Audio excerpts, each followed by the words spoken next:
प्यारे दर्शकों नमस्कार। आइए जानते हैं हमारे प्यारे से राज्य उत्तराखंड की तमाम बड़ी खबरें।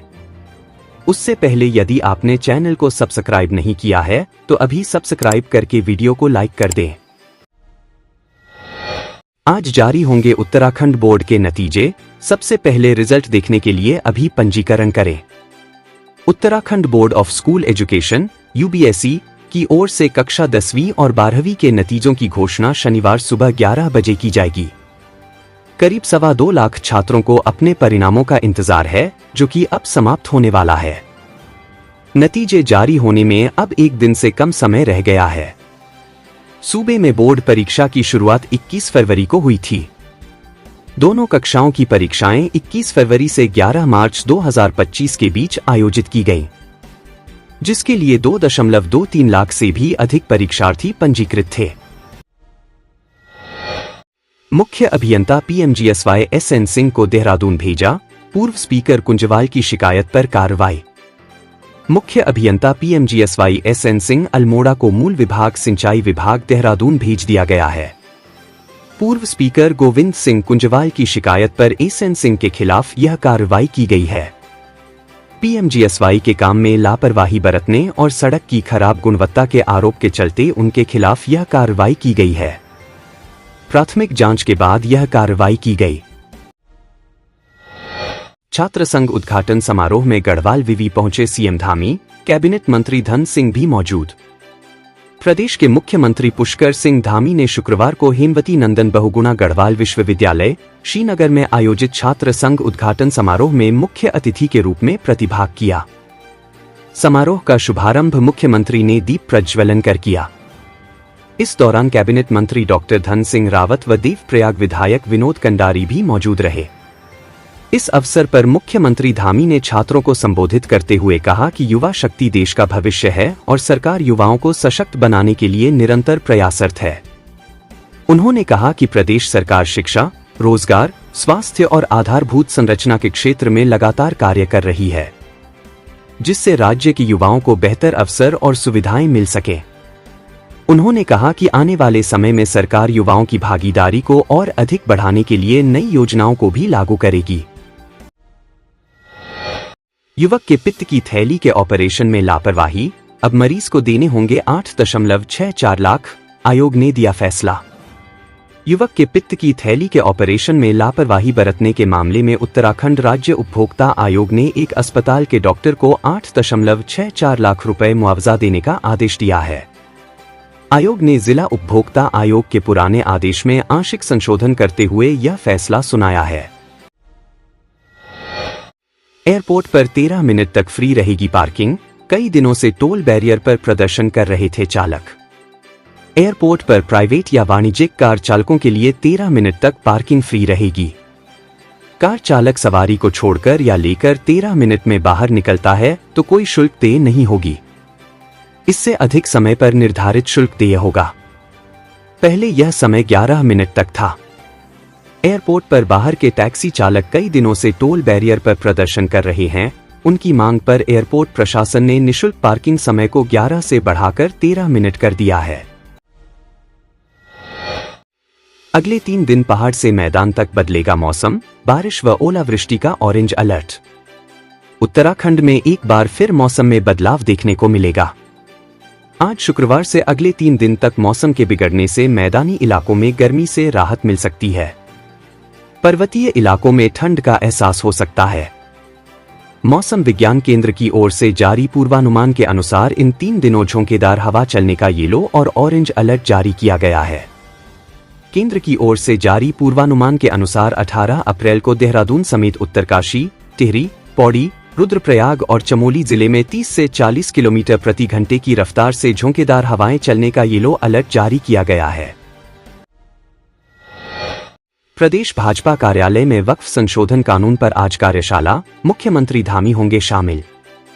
प्रदेश भाजपा कार्यालय में वक्फ संशोधन कानून को लेकर शुक्रवार को प्रदेश स्तरीय कार्यशाला होगी। कार्यशाला को मुख्यमंत्री पुष्कर सिंह धामी व केंद्रीय कमेटी के सदस्य व प्रदेश प्रभारी दुष्यंत गौतम मुख्य वक्ता के रूप में संबोधित करेंगे। कार्यशाला सुबह 9:30 बजे शुरू होगी। कार्यशाला में इस कानून की बारीकियों और उससे गरीब मुस्लिमों, पसमानदा समाज को मिलने वाले लाभ पर चर्चा होगी। साथ ही आने वाले दिनों में किस तरह कार्यकर्ताओं को मुस्लिम समाज और मुस्लिम बुद्धिजीवियों के बीच इसकी सही जानकारी साझा करनी है, उसके संबंध में कार्य योजना भी बताई जाएगी। पानी वाला बैंड के पास सुबह एक बस रोड पर पलट गई। सूचना पर थाना कोतवाली मसूरी से प्रभारी निरीक्षक, चौकी प्रभारी बालूगंज थाने से पर्याप्त पुलिस बल आपदा उपकरण सहित तत्काल घटनास्थल के लिए रवाना हुए।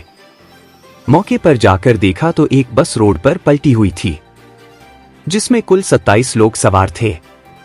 जानकारी मिली बस रात्रि 11 बजे कश्मीरी गेट दिल्ली से मसूरी के लिए चली थी। जैसे ही बस पानी वाला बैंड के पास पहुंची तभी अचानक कामनी टूटने के कारण अनियंत्रित होकर रोड पर ही पलट गई। बस काफी धीमी रफ्तार से चल रही थी। कुल 27 लोग सवार थे जो दिल्ली से मसूरी आ रहे थे। यूसीसी लागू होने के बाद हर जिले में रोजाना मिल रहे 174 आवेदन, लिव इन के लिए भी आए 46 आवेदन।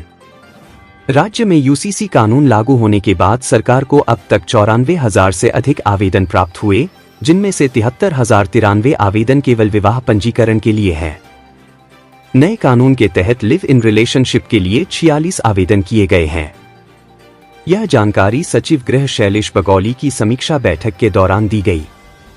उन्होंने सभी जिलाधिकारियों से वीडियो कॉन्फ्रेंसिंग के माध्यम से प्रदेश में यूसीसी पोर्टल पर विभिन्न सेवाओं के पंजीकरण के बारे में जानकारी ली। फॉलोवर्स बढ़ाने के लिए 12 नाबालिगों की हरकत, छात्र का अपहरण कर किया ऐसा हाल, इंस्टा पर डाला वीडियो। ट्यूशन पढ़ने जा रहे नाबालिग छात्र का स्कूटी सवार करीब 12 लड़कों ने अपहरण कर लिया और एक सुनसान जगह ले गए, जहां पर लड़कों ने छात्र को बेल्टों और डंडों से पीटा। आरोप है कि लड़कों ने पिटाई का वीडियो बनाकर वायरल कर दिया। पुलिस ने तहरीर के आधार पर 12 लड़कों के खिलाफ केस दर्ज कर उनकी तलाश शुरू कर दी है। गंगनहर कोतवाली पुलिस को मुनीत राजपूत निवासी मोहल्ला सोथ, रुड़की ने तहरीर देकर बताया कि उनका नाबालिग बेटा रितेन चौहान बुधवार की शाम करीब 4 बजे वह ट्यूशन पढ़ने जा रहा था। आरोप है कि रामनगर में रास्ते में अलग अलग स्कूटी पर आए करीब 12 लड़कों ने उसे रोक लिया और जबरन स्कूटी पर बैठाकर रामनगर औद्योगिक क्षेत्र में एक सुनसान जगह ले गए और यहां बेल्टों और डंडों से उसे बुरी तरह पीटा। विदेशी घुसपैठियों पर करे सख्त कार्रवाई, पुलिस प्रशासन चलाए अभियान, सीएम धामी का आदेश। फर्जी प्रमाण पत्र बनाकर उत्तराखंड में रह रहे विदेशी घुसपैठियों पर सख्त कार्रवाई होगी। मुख्यमंत्री पुष्कर सिंह धामी ने पुलिस को राज्य में गैर कानूनी तौर पर फर्जी प्रमाण पत्रों, फर्जी आधार कार्ड आदि के आधार पर रह रहे विदेशी घुसपैठिए के खिलाफ प्रशासन के साथ मिलकर व्यापक अभियान चलाने के निर्देश दिए। घुसपैठियों को फर्जी प्रमाण पत्र बनाने में सहायता करने वाले लोगों के विरुद्ध भी कड़ी कार्रवाई को कहा। स्वरोजगार में पुरुषों को पछाड़ा, यूपी ने हिमाचल प्रदेश को भी दी मात। रोजगार की तलाश में गांव छोड़कर शहरों में भटक रहे पुरुषों के सामने स्वरोजगार में सफल महिलाओं ने बड़ा उदाहरण पेश किया है। सांख्यिकी एवं कार्यक्रम कार्यान्वयन मंत्रालय की ताजा रिपोर्ट के मुताबिक उत्तराखंड में के ग्रामीण क्षेत्रों में 80% से अधिक महिलाएं स्वरोजगार से जुड़ी हैं। यूपी की महिलाओं ने स्वरोजगार मामले में हिमाचल प्रदेश को भी मात दी है। पुरुषों में ये आंकड़ा 55% से भी कम है। उत्तराखंड में महिलाएं हमेशा से ही अर्थव्यवस्था का आधार रही हैं। बीते सप्ताह भारत सरकार ने एक रिपोर्ट जारी की। इसमें महिलाओं और पुरुषों के स्वास्थ्य, शिक्षा और अर्थव्यवस्था में भागीदारी की जानकारी दी गई है। रिपोर्ट में दिए आंकड़ों के विश्लेषण से पता चला कि देश भर में स्वरोजगार के मामले में ग्रामीण महिलाएं आगे हैं। उत्तराखंड के ग्रामीण क्षेत्रों में ये औसत देश से भी बेहतर है। यहाँ 82.1% महिलाएं स्वरोजगार करती हैं, जबकि स्वरोजगार से जुड़े पुरुष करीब 54% है। हालांकि शहरी क्षेत्रों में 45.3% पुरुष स्वरोजगार कर रहे हैं, जबकि यहाँ महिलाओं का आंकड़ा 39% ही है। देश भर की बात करें तो ग्रामीण क्षेत्रों में 59.4% पुरुष व 73.5% महिलाएं स्वरोजगार से जुड़ी हैं। उत्तराखंड सीएम धामी का ऐलान, गरीब मुस्लिम वर्ग के कल्याण में होगा वक्फ संपत्तियों का उपयोग। मुख्यमंत्री पुष्कर सिंह धामी ने कहा कि भाजपा गरीबों का हक सिर्फ गरीबों को मिलेगा संदेश के साथ वक्फ जनजागरण अभियान चलाने जा रही है। प्रदेश मुख्यालय में आयोजित वक्फ संशोधन जनजागरण अभियान की प्रदेश कार्यशाला में मुख्यमंत्री पुष्कर सिंह धामी ने कहा कि वक्फ संशोधन से सरकार सुनिश्चित कराएगी कि वक्फ का उपयोग गरीब, पसमानदा भाइयों और मुस्लिम बहनों के कल्याण में हो। बिना धार्मिक छेड़छाड़ किए प्रदेश में भी बोर्ड की एक इंच भूमि की जांच और देखभाल की जाएगी। वहीं इस मौके पर राष्ट्रीय महामंत्री, प्रदेश प्रभारी और वक्फ संशोधन की केंद्रीय कमेटी के सदस्य दुष्यंत गौतम ने कहा, वक्फ की जो भी जमीनें अवैध कब्जों से मुक्त होंगी उन पर गरीब और मुस्लिम महिलाओं के लिए पीएम आवास बनाए जाएंगे। पहाड़ से मैदान तक की सभी छोटी बड़ी खबरें देखने के लिए जुड़े रहे एजे ब्रेकिंग न्यूज से। सब्सक्राइब करें नए अपडेटों के लिए।